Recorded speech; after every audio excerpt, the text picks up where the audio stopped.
Last week, I told you about a little reported political survey carried out by the Utting Group in Western Australia. It showed that on a two-party preferred basis, the federal government had fallen further behind, and the Prime Minister's own popularity rating had fallen through the floor.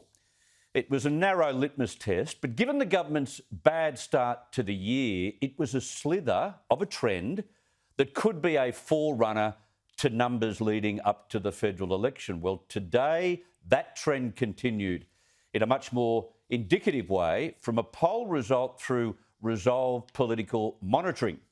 The Coalition's primary vote is now wallowing after dropping from 39 to 34%, while Labor's is up 3 to 35%. Now, the difference between the leaders is only 7%.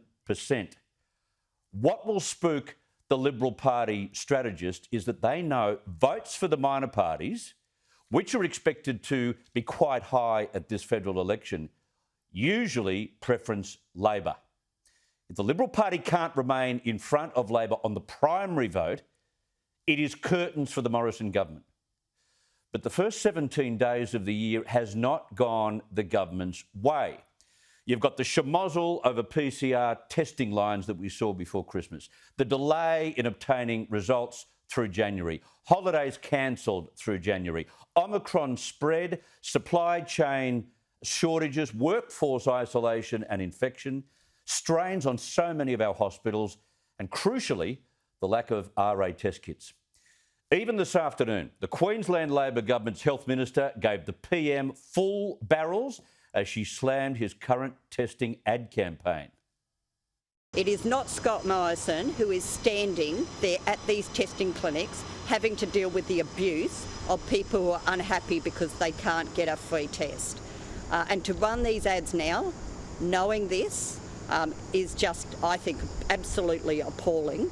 And Scott Morrison should be apologising when he knows that supply is not available right now. Now, fair to say that we've got plenty of union action going on at the moment, which is aimed fairly and squarely at Scott Morrison. And you're going to hear a lot more from state and territory leaders from the Labor side of politics about how bad the federal government is doing. But it has been a rough 2022 already for Australians. And as they look for someone to blame in their frustrated bubble, it's become a convenient narrative to pile that on the Prime Minister. And I haven't even included the Djokovic drama, which lost the government a layer of bark as well. The reality is, Omicron has hit quickly, quicker than we thought, and turned all our settings at Christmas time upside down. Testing is the domain of the states and territories, but the PM is taking the heat for RA test shortages.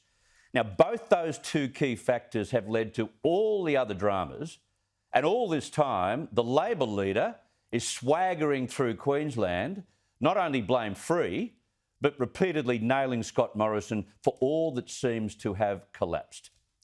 The only hope the government has from here, as far as I'm concerned, is that the pathway from the current peak in the outbreak eases quickly.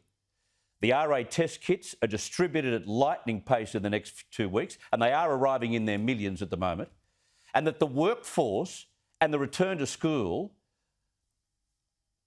has very little disruption from lingering infections. There will be disruptions from lingering infections, but it cannot be a major crisis.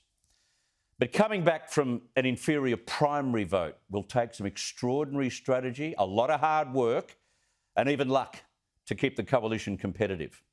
And watch from here as Anthony Albanese makes himself an even smaller target than he's already done and looks more like a Liberal leader than a traditional Labor man. The writing is very much on the wall for the Prime Minister. And while 2019 showed us that we can't really rely on poll numbers, these early measurements are way worse than that.